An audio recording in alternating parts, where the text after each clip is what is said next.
যাচ্ছে।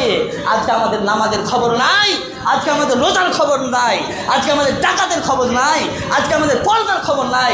আজকে আমার পরিবার যে আজকে আমাদের ধ্বংসের পথে চলে যাচ্ছে, আমার ছেলে মেয়েগুলো আজকে বিধ্বংসীদের পথে চলে যাচ্ছে, আজকে আমার সন্তানগুলো ইমান হারা হয়ে যাচ্ছে, এদিকে আমাদের খেয়াল নাই।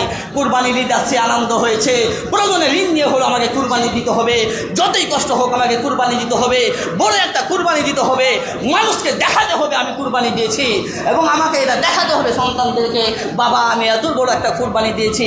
এই কুরবানির বস্তু আমাদেরকে মোজাকে রেখে খেতে হবে, আমাদের পরিবার যত আছে তাদেরকে ডেকে নিয়ে শুনুন, এই কুরবানির আপনার চালানা মূল্য নাই।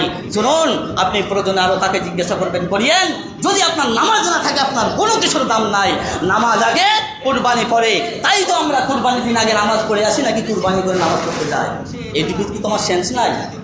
আগে নামাজ পড়ে আসি, এরপরে কুরবানি। আপনি কি বুঝাতে চাচ্ছেন জাতিকে? আপনি কুরবানির গোস্ত খেয়ে বুঝাতে চাচ্ছেন আমি মুসলমান, গরুর গোস্ত খেয়ে আপনি বুঝাতে চাচ্ছেন মুসলমান, আপনার প্রতিবেশী মারা গেছে বলে আপনি জানা যায় উপস্থিত হয়েছেন এজন্য বুঝাচ্ছেন আপনি মুসলমান।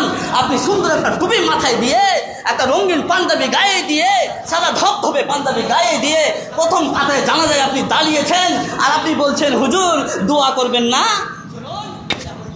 মাটি শেষ হয়েছে দোয়া করবেন না। বেটা তোমার নামাজের খবর নাই আর দোয়া নিয়ে দৌড়াদৌড়ি করো। বেটা তুমি নামাজ পড়ো নাই কেন? আগে বলো, ফরজ নামাজ কেন তুমি পড়ে আসো নাই? ফরজ নামাজ না পড়ে তুমি জানাজায় গেলে কেন? জবাব দাও, আগে জবাব দিতে পারবে? ফরজ নামাজ না পড়ে জানাজায় যাওয়াটা কতটুকু উপকার, জবাব দিতে পারবে?